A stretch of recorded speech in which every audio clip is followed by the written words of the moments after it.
Hey students of religion, it's Dr. Lloyd-Moffett in front of my kid's house, The Mushroom, and I want to welcome you to our second module, which is our first case study on Convivencia, which is the time in 10th century Spain when Jews, Muslims, and Christians not only got along, but actually supported each other in their faith. Now, let me tell you the history of how this whole course even started.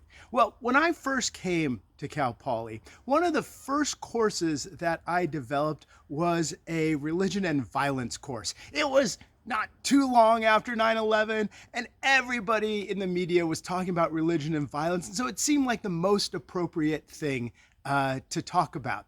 But it was also a bit of a downer course. It's all about how religion has led people to kill each other, which, is important to know, but also not the whole story with religion. And so I began to think maybe we need a positive course here. Now, where to go in that direction? Well, we were sitting down to try to come up with a motto for religious studies as a program. And I wanted it to be understanding leads to tolerance, which leads to peace. Because in my thought, once you know about religions, then you tolerate each other, and then that will lead to peace between traditions. Now, my colleague at the time hated the idea of tolerance. Well, just hated it in this context because she argued that tolerance is what you do to your roommate's farts. It's what you do to the annoying habits of your family. You tolerate something you actually don't like, but you just deal with it. And we wanted something more. We wanted not just tolerate, but actually support and offer positive encouragement for.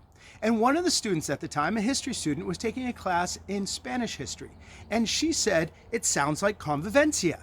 And I was like, wait, what's that? I've never heard of that. Because remember, my background is studying early Christianity, early Hinduism, a lot older stuff. I didn't really know 10th century Spain. And she said it was the time in which Jews, Muslims, and Christians really got along in 10th century Cordova. And I said, that's perfect. And the more I read about this sort of century in Cordova, the more I got enthused by it. Because it really was a time when Jews, Muslims, and Christians under Islamic rule really fostered mutual support and harmony with each other. And I said, that's what we want to create now. So we need to try to understand why that worked in 10th century Spain. And so our first case study, the real impetus for this entire course, is trying to understand why 10th century Spain created this environment in which Jews, Muslims, and Christians, people of different faith, not just tolerate each other, but supported one another. Now, how does the module work? Well, the first time I taught this class, I was like, well, let's just get to the question. But then I realized that for many people, they don't have a background in Judaism, Christianity, and Islam in order to make intelligent conversations. And so, frankly, it was kind of a disaster the first time I taught it.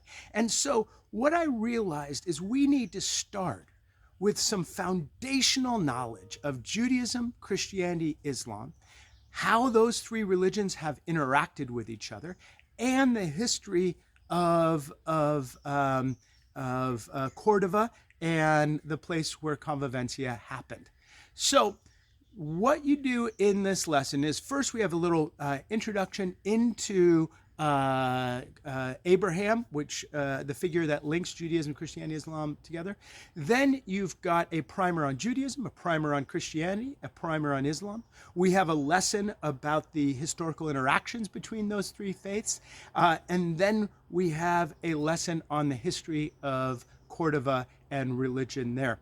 And all this is trying to prepare you for an epic discussion where we try to answer the question, why is it that convivencia arose in the 10th century? And what can we do to encourage convivencia in our day today? So, welcome to Module 2, our first case study on convivencia in 10th century Spain. It will be quite an adventure. You'll learn lots about religion. And in the back of your mind, I really want you to keep present those burning or fundamental question about how to create convivencia in the future.